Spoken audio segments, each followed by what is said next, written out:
Si tu regardes cette vidéo en ce moment, c'est parce que Dieu t'a conduit jusqu'ici. Il y a quelque chose que tu portes, quelque chose que tu n'as pas dit à voix haute, une peur, une trahison, un ennemi que tu n'as pas choisi. Peut-être que ce n'est pas une personne, peut-être que c'est une maladie, une dette, une rupture, un silence de Dieu qui te pèse comme une pierre sur la poitrine. Et tu t'es levé aujourd'hui épuisé, pas physiquement, épuisé à l'intérieur, épuisé de lutter, épuisé de sourire alors que tout s'effondre, épuisé de prier et de ne pas voir la réponse. Je veux te raconter l'histoire d'un homme qui a connu exactement ce que tu ressens. Son nom était David, pas encore roi, pas encore victorieux. David, le jeune homme pourchassé dans le désert par un roi qui voulait sa mort. Saül le haïssait sans raison juste. Les soldats le traquaient, ses amis l'avaient abandonné. Sa propre famille ne croyait pas en lui. Et c'est là, dans cette grotte obscure, seul, tremblant, les ennemis tout autour, que David a ouvert la bouche et dit quelque chose d'impossible. « L'Éternel est ma lumière et mon salut. De qui aurais-je crainte » Psaume 27, 1. Comment peut-on dire ça dans une grotte? Comment peut-on dire ça quand les ennemis sont à la porte? Parce que David avait découvert un secret que peu de gens connaissent. La présence de Dieu transforme la grotte en sanctuaire. Et aujourd'hui, Dieu veut transformer ta grotte. Il veut entrer dans l'endroit le plus sombre de ta vie et devenir ta lumière là où tu n'en vois plus aucune. Reste avec moi. Ce message a été préparé pour toi. Dis « Amen » si tu crois que Dieu peut transformer ta situation aujourd'hui. Mais laisse-moi te dire quelque chose que personne ne dit dans les églises. David n'était pas calme dans cette grotte. Les psaumes le révèlent. Il pleurait. Il criait. Il demandait à Dieu « Pourquoi tu te caches? Pourquoi tu ne réponds pas ?» Et ça me parle de toi. Parce que peut-être que toi aussi tu as prié et tu n'as pas entendu de réponse. Peut-être que toi aussi tu as jeûné, tu as cru, tu as attendu, et l'ennemi a quand même avancé. La maladie a quand même progressé. La trahison a quand même eu lieu. La porte s'est quand même fermée. Et quelque chose en toi a commencé à douter. Est-ce que Dieu me voit vraiment? Est-ce que ma prière atteint le ciel? Suis-je trop brisé pour être sauvé? Je veux que tu entendes ceci avec tout ton cœur. Le silence de Dieu n'est pas son absence, c'est sa préparation. Dans la grotte, David n'avait pas encore la couronne. Mais Dieu était en train de former le roi à l'intérieur de l'homme blessé. Chaque nuit d'obscurité sculptait en lui quelque chose que le palais n'aurait jamais pu produire. La souffrance que tu traverses en ce moment, elle n'est pas la preuve que Dieu t'a abandonné. Elle est la preuve que Dieu est en train de te former. David dit au psaume 27, verset 2, « Quand des méchants s'avancent contre moi pour dévorer ma chair, ce sont eux qui chancellent et qui tombent. » Remarque quelque chose de crucial. David parle au présent, mais la victoire n'est pas encore visible. Il déclare la chute de ses ennemis avant de la voir. C'est ça la foi. Ce n'est pas croire quand tu vois, c'est parler comme si tu avais déjà vu. Et aujourd'hui, Dieu te dit, celui qui s'est levé contre toi chancellera. Celui qui a planifié ta destruction tombera. Pas parce que tu es fort, mais parce que tu appartiens à quelqu'un qui ne perd jamais. L'ennemi a peut-être avancé, mais il ne connaît pas ce que Dieu a déjà décidé pour ta vie. Continue à regarder. La partie suivante va changer ta façon de prier. Dis gloire à Dieu si tu crois que tes ennemis tomberont. David avait tout perdu, et c'est là qu'il a découvert ce que voulait vraiment son âme. Dans la grotte, dépouillé de tout, sans palais, sans armée, sans titre, sans famille proche, David a posé une question qui a changé l'éternité. Pas Dieu, détruis mes ennemis. Pas Dieu, rends-moi ma position. Pas Dieu, donne-moi ce que j'ai perdu. Il a dit quelque chose que peu d'hommes blessés ont le courage de dire. Une seule chose je demande à l'Éternel, une seule chose je désire, habiter dans la maison de l'Éternel tous les jours de ma vie. Psaume 27, 4.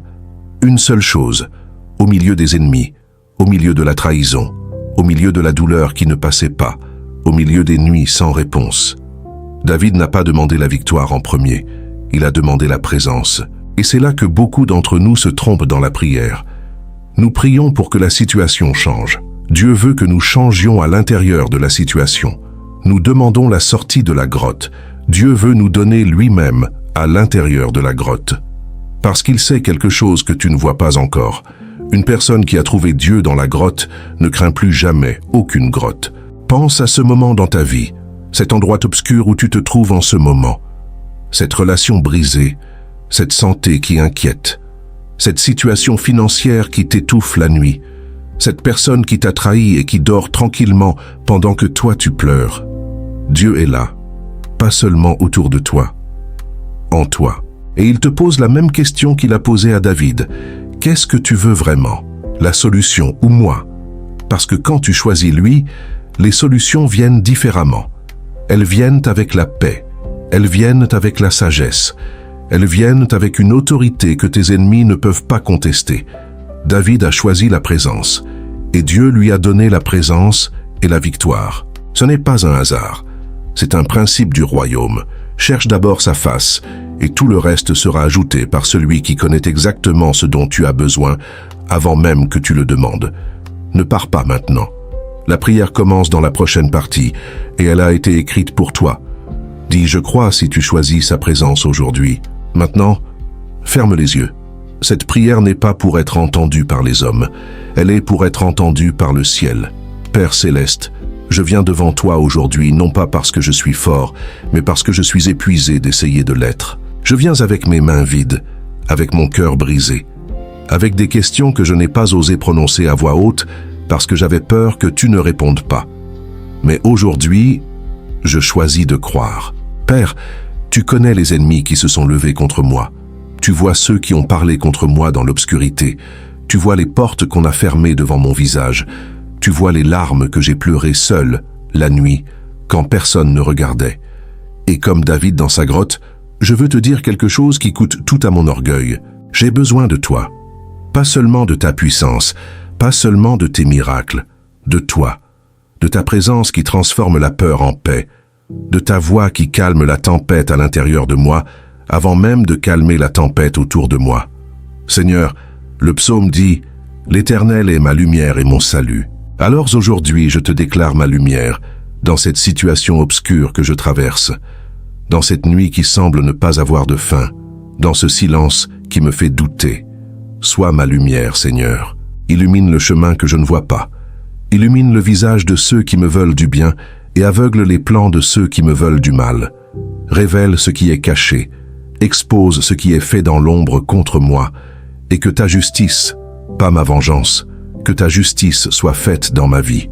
Car tu as dit dans ta parole, « La vengeance m'appartient, dit l'Éternel. » Alors je dépose ici, à tes pieds, la colère que je portais, la rancœur qui m'empoisonnait en silence, la douleur de la trahison que je repassais chaque nuit dans ma tête. Je la dépose, je ne la reprends pas. Parce que je crois que tu es un Dieu juste, et que ce qui m'a été volé, tu peux le restituer. Ce qui a été détruit, tu peux le reconstruire. Ce qui semblait mort, tu peux le ressusciter. Tu es le Dieu de la résurrection. Et ma situation n'est pas au-delà de ta puissance. Reste avec moi, Seigneur. Reste dans cette grotte avec moi. Transforme cet endroit obscur en sanctuaire. Transforme ma douleur en témoignage. Transforme mes larmes en semences de quelque chose que mes yeux ne peuvent pas encore voir. Je te fais confiance.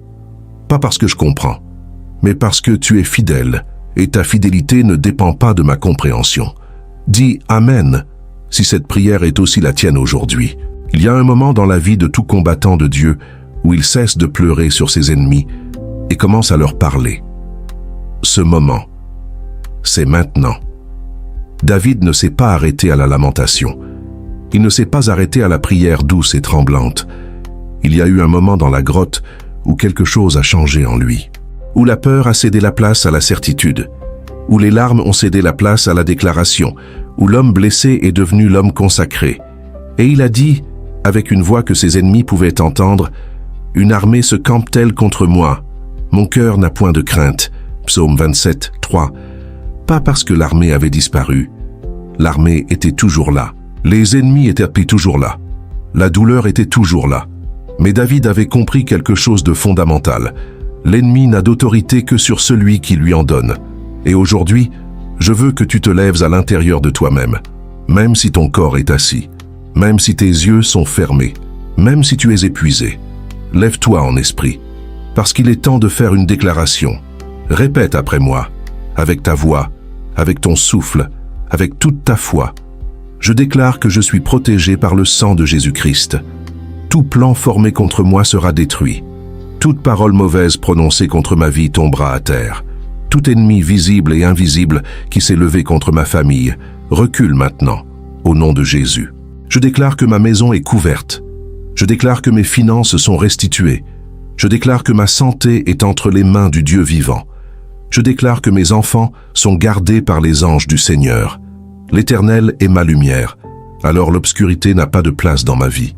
L'Éternel est mon salut, alors aucune maladie, aucune dette, aucune trahison n'a le dernier mot sur mon histoire. L'Éternel est le rempart de ma vie. Alors celui qui s'avance contre moi se bat contre Dieu lui-même. Et je connais la fin de cette histoire. Dieu ne perd jamais. Père, je te prie maintenant pour cette personne qui regarde ce vidéo. Elle a peut-être commencé à regarder par curiosité, mais tu savais depuis l'éternité qu'elle serait ici, en ce moment précis. Touche son cœur avec ta puissance. Brise les chaînes qui l'ont retenu trop longtemps. Les chaînes de la peur, brisez maintenant. Les chaînes de la honte, brisez maintenant. Les chaînes du doute, brisez maintenant. Les chaînes de la douleur ancienne, brisez maintenant. Que la liberté entre dans sa vie comme une rivière qui brise toutes les digues. Que la paix qui dépasse toute intelligence garde son cœur et ses pensées en Jésus-Christ. Que tout ce que l'ennemi lui a volé soit restitué au septuple. Car tu es le Dieu de la restitution. Tu es le Dieu qui rend la beauté pour les cendres. Tu es le Dieu qui transforme le deuil en danse et l'obscurité en lumière de midi. Et rien, absolument rien, n'est impossible pour toi. Ne pars pas maintenant. La dernière partie contient la bénédiction finale, et elle a été gardée spécialement pour toi. Dis, je reçois cette prière si tu sens la présence de Dieu en ce moment. Avant que tu fermes cette vidéo, Dieu a encore quelque chose à te dire. Tu n'es pas arrivé jusqu'ici par hasard. Tu as traversé les 6 parties de cette prière. Tu as pleuré peut-être. Tu as déclaré. Tu as cru. Et quelque chose en toi a changé, même si tu ne le sens pas encore pleinement. La foi ne se mesure pas toujours aux émotions. Elle se mesure à la décision de continuer à croire quand tout dit d'abandonner. Et toi, tu as continué. Je veux terminer avec les dernières paroles du psaume 27. Les paroles que David a écrites après la grotte, après les larmes, après les ennemis, après la nuit longue.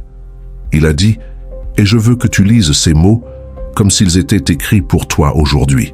J'aurais succombé si je n'avais pas cru voir la bonté de l'Éternel dans le pays des vivants. Psaume 27, 13. J'aurais succombé. David lui-même dit, sans la foi, j'aurais été détruit. Sans la conviction que Dieu est bon, je n'aurais pas survécu à ce que j'ai traversé. Et c'est exactement là où tu es en ce moment. Tu es encore debout, blessé peut-être, fatigué certainement, mais debout. Et ça, ce n'est pas de la chance. C'est la main de Dieu qui t'a gardé pour un chapitre de ta vie que tu n'as pas encore vécu. Reçois maintenant cette bénédiction finale. Que l'Éternel te bénisse et te garde. Que sa face brille sur toi dans cette saison difficile. Que sa paix, celle qui ne ressemble à aucune paix humaine, descende sur ta maison, sur ta famille, sur ton corps, sur ton esprit. Car l'Éternel a dit dans sa parole, « Je connais les projets que j'ai formés sur vous, des projets de paix et non de malheur, pour vous donner un avenir et de l'espérance. » Jérémie 29, 11. Ton avenir est entre ses mains, et ses mains ne lâchent jamais. Et maintenant, la dernière parole du psaume 27.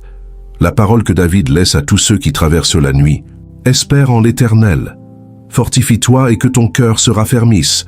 Espère en l'Éternel. Psaume 27, 14. Espère, fortifie-toi, raffermis ton cœur, espère encore. Ce n'est pas une formule, c'est une promesse vivante, pour toi, pour aujourd'hui, pour cette situation précise. Dieu n'a pas fini avec toi. Il n'a pas fini avec ta famille. Il n'a pas fini avec ton histoire. La grotte n'est pas ta destination, c'est ton couloir de transformation. Et de l'autre côté, il y a une lumière que tes yeux n'ont pas encore vue, mais que ton cœur a déjà commencé à sentir. Va vers elle, avec foi, avec courage, avec espérance. Dis « Amen » si tu reçois cette bénédiction et tu crois que Dieu a le dernier mot sur ta vie. Si cette prière t'a touché, Partage avec quelqu'un qui en a besoin ce soir. Dieu t'a conduite ici pour toi, mais peut-être aussi pour que tu deviennes le messager de quelqu'un d'autre. Abonne-toi et active la cloche. La prochaine prière t'attend.